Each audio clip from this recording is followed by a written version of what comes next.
Welcome to PJ real info. Hyderabad పరిసర ప్రాంతాల్లో తక్కువ బడ్జెట్లో ఇన్వెస్ట్ చేసి లాంగ్ టర్మ్ వెయిట్ చేసి అద్భుతమైనటువంటి రిటర్న్స్ పొందాలనుకునే వాళ్ళకి ఇప్పుడు మనం చెప్పే ప్రాంతాలు వాళ్ళ కోర్కెలను తీరుస్తాయి అనటంలో ఎటువంటి సందేహం అవసరం లేదు.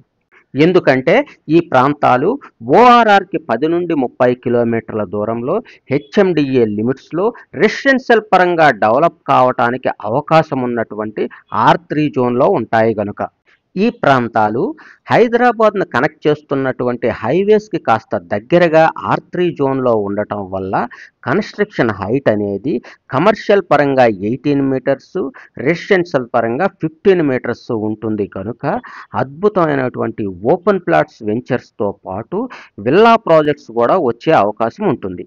ముంబై హైవే, మెదక్ హైవే మధ్యలో ఇస్మాయిల్ ఖాన్పేట్, చింతల చెరువు, ధర్మవరం, దౌలతాబాద్ ఈ ప్రాంతాలు R3 జోన్లో ఉంటాయి. మెదక్ హైవే, నాగ్పూర్ హైవే మధ్యలో శివంపేట్, దొంతి ఈ ప్రాంతాలు R3 జోన్లో ఉంటాయి. నాగ్పూర్ హైవే, కరీంనగర్ హైవే మధ్యలో వర్గల్, నెమ్టూర్ ఈ ప్రాంతాలు R3 జోన్లో ఉంటాయి. కరీంనగర్ హైవే, వరంగల్ హైవే మధ్యలో బొమ్మల రామారం, మరియాల, చీకటి మామిడి, కొటయాల్, మార్కోక్ ఈ ప్రాంతాలు R3 జోన్లో ఉంటాయి. వరంగల్ హైవే, విజయవాడ హైవే మధ్యలో పోచంపల్లి, చినకొండూర్, నేలపట్ల, చినరావులపల్లి ఈ ప్రాంతాలు R3 జోన్లో ఉంటాయి. విజయవాడ హైవే, నాగార్జున సాగర్ హైవే మధ్యలో పొల్కంపల్లి, మన్యగూడ, దండుమైలారం, మంచల్ ఈ ప్రాంతాలు R3 జోన్లో ఉంటాయి.